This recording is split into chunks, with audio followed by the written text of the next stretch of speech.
Hello, this is Ben Schaffer, and what I want to have a look at today is, did the Chanukah miracles really happen? I'm going to assume that you have some knowledge of Chanukah, but just if you don't, let me tell you a bit about Chanukah. It's a Jewish festival. It lasts for 8 days, and we generally celebrate two miracles. The first, that we won a war, and the second, that lights that were only meant to last for 1 day, the oil actually lasted for 8. So let's have a look first at what do we actually know to be true. And just while I'm here, if you could click on the subscribe button, that would be really, really great and really help me to continue making these videos. So what do we actually know to be true? Well, in around 140 before the Common Era, the Maccabees, led by Judah the Maccabee, Yehuda HaMaccabee, fought a war against the Greeks, or the Greek Syrians, and they won. Now, we know that to be true because it is reported in several places historically. So I don't think anybody would say that that's not true.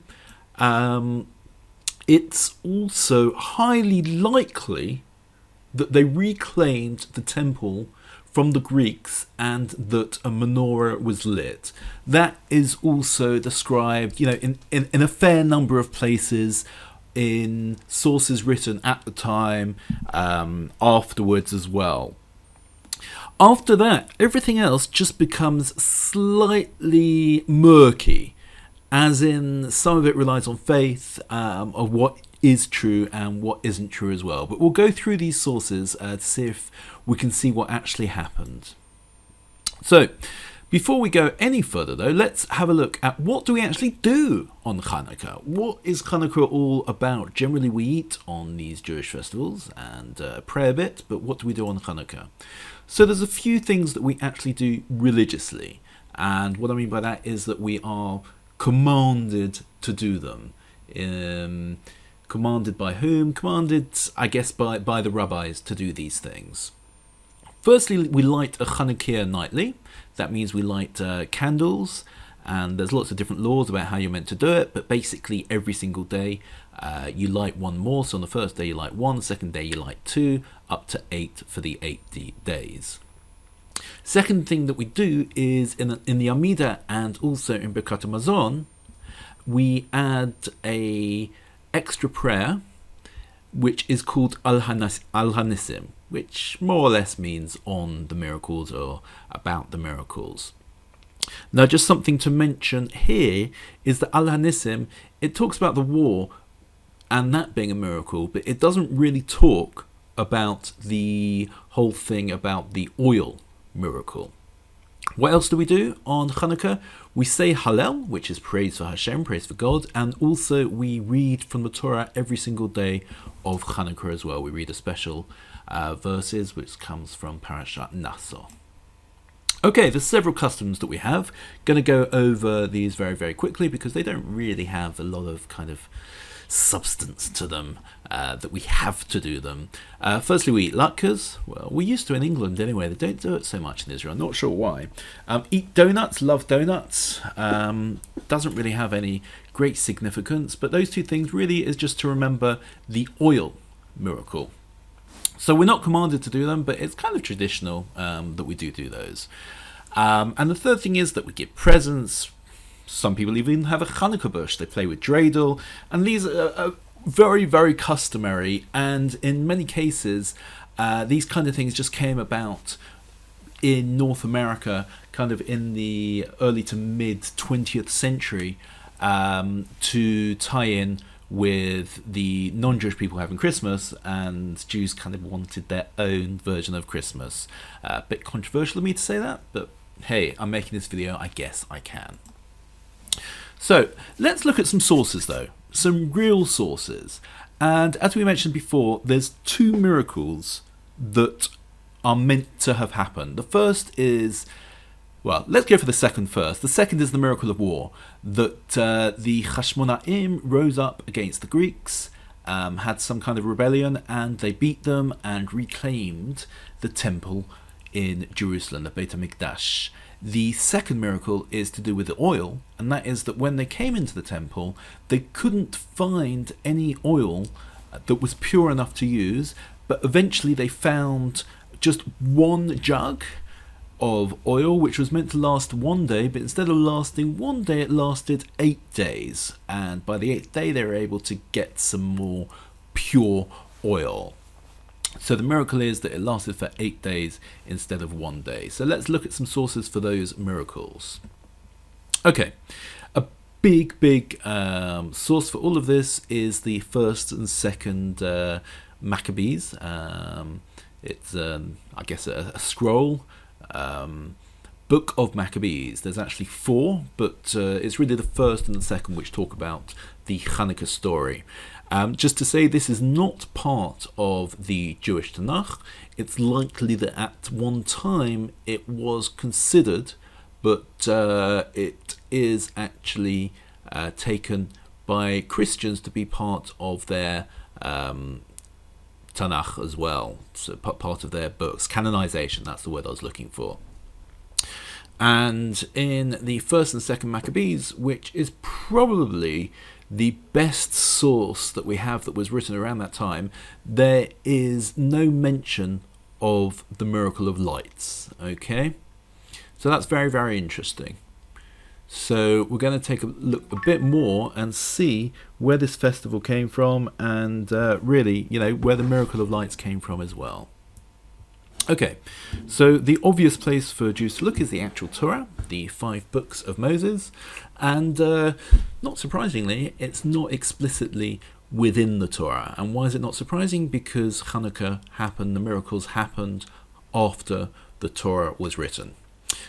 Just a quick tidbit is the 25th word of the Torah is Or, which means light, and Chanukah occurs on the 25th of Kislev, so that's pretty interesting. Let's look at the Mishnah. This is when the oral law was codified. The date escapes me, but let's say around the 2nd century CE.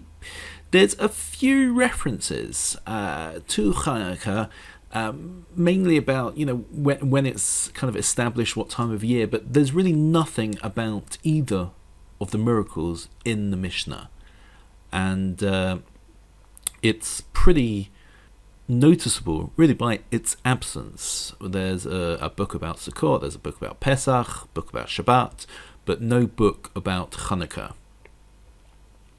And there's even the book about Purim as well. So let's have a look at reasons why it may not have appeared in the Mishnah, even though Chanukah is a festival that we do keep today and we do say special prayers for. So why was it just so left out of the Mishnah, the laws of? The Mishnah does not mention the miracle of the war, and it does not mention the miracle of the lights either.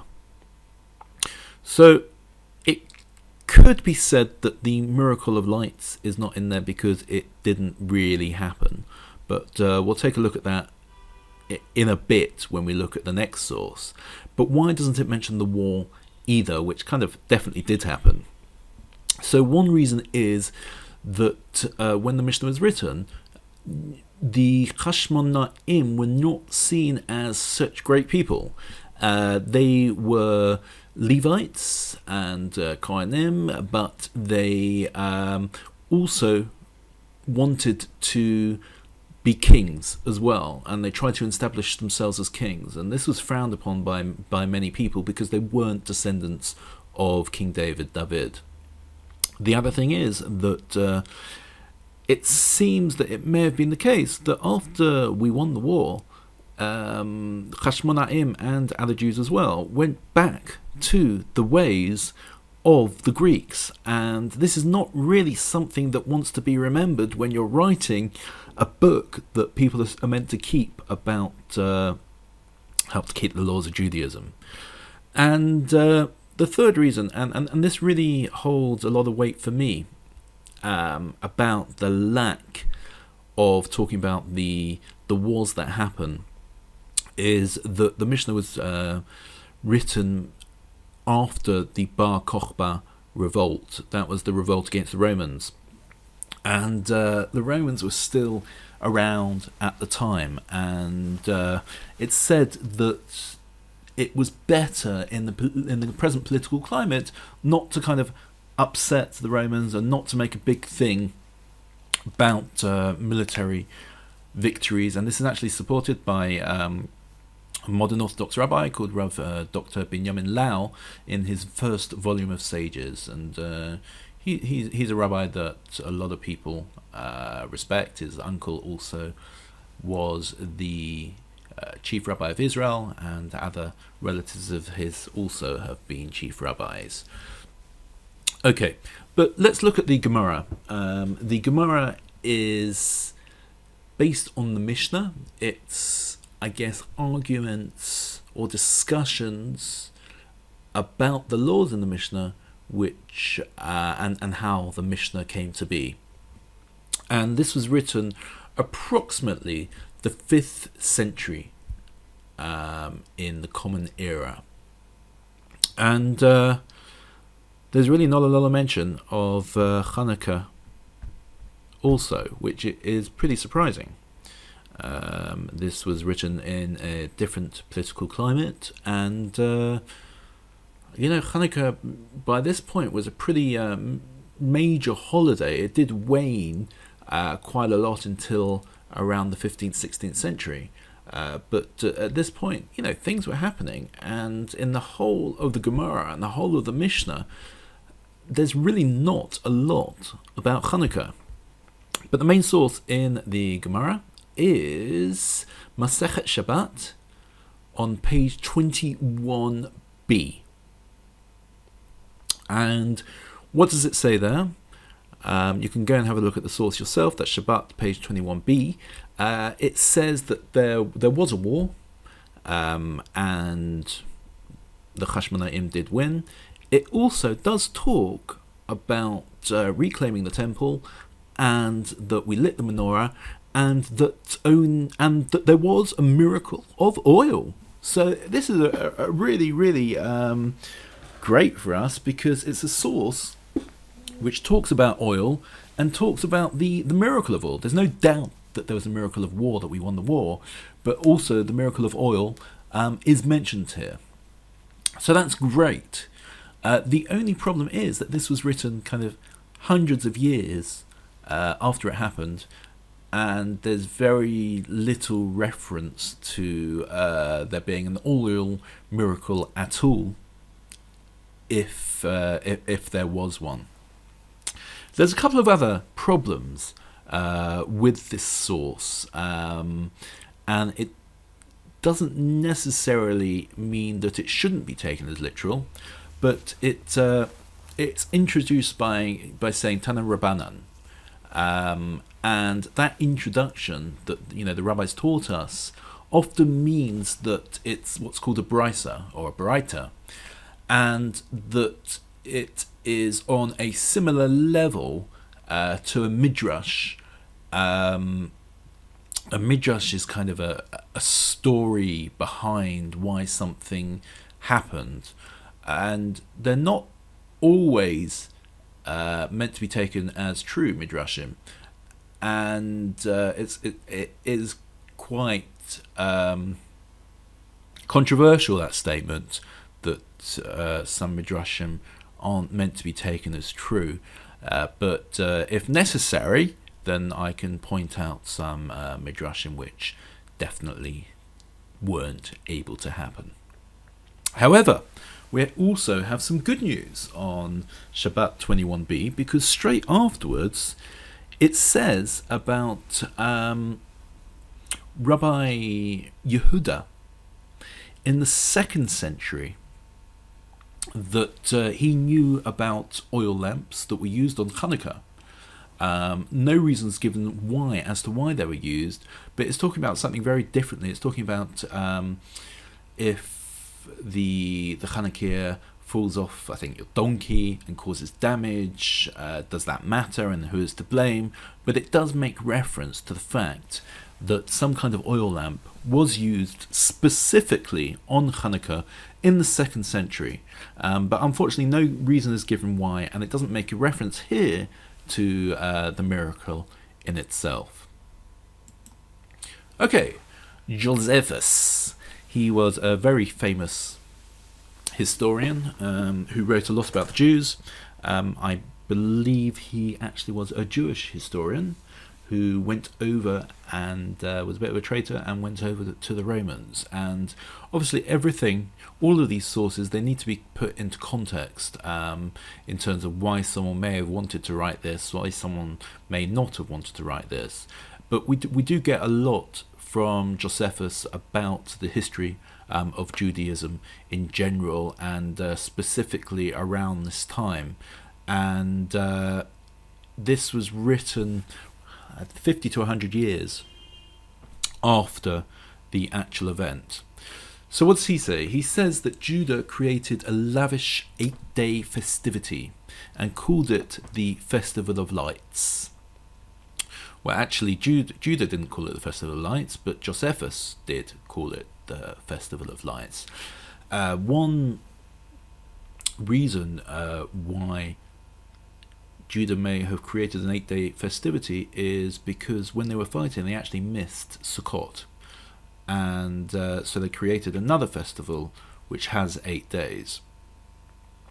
Now, one problem I'm not really sure about is they were actually in Israel, so Sukkot was 7 days and not 8 days.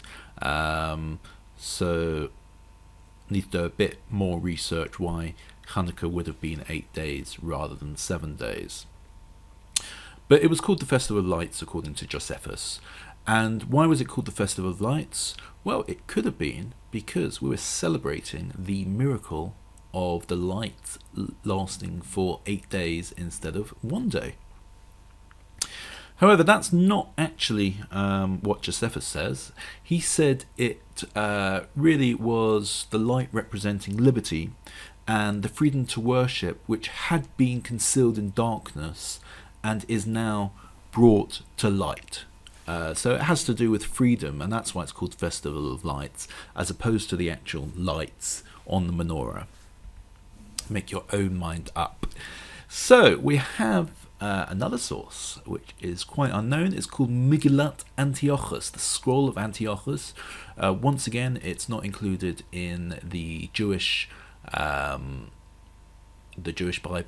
and it's not part of an important book to us. It seems to have been written between the 2nd to the 5th century. So this is pretty good because it's close-ish to when the Hanukkah story is meant to happen, kind of within possibly 50 years. It's also close-ish, or could even be before when the Mishnah was written. And it mentions 8 days, which is also great because, this is a pretty good source about what did happen. However, there's a bit of a problem because, as often happens, different versions come out, and there's a couple of different versions, and one of the versions mentions that there was a miracle on Chanukah and about the war, and the other version mentions that about an 8-day festivity called the Festival of Lights. And then there's a version from around the 9th century which is believed to be kind of an edited version of both versions, if that makes sense. And here it does talk about the miracle of war and the miracle of lights, that the light that was only meant to last 1 day actually lasted 8 days.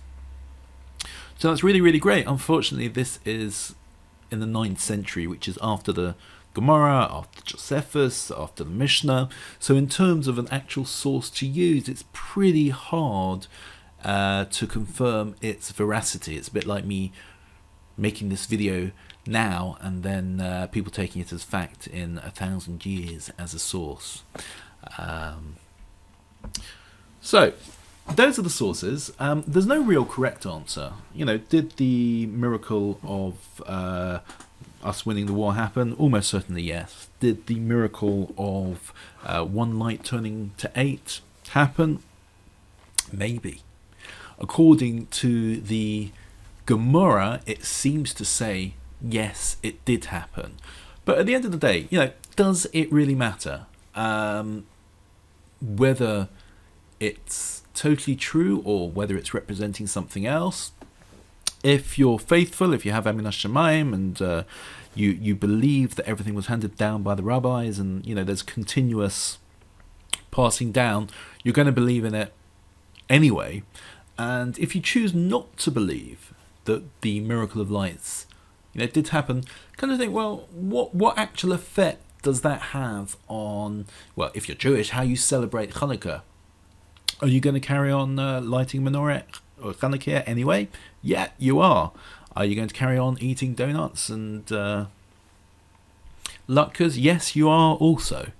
So what I've attempted to do here is not really kind of make a decision for you on what is true and what is not true, but just give you an insight into what sources are available on Chanukah and on the Chanukah story in order to help you understand more about the wondrous nature of the festival of Chanukah, of Chag Chanukah.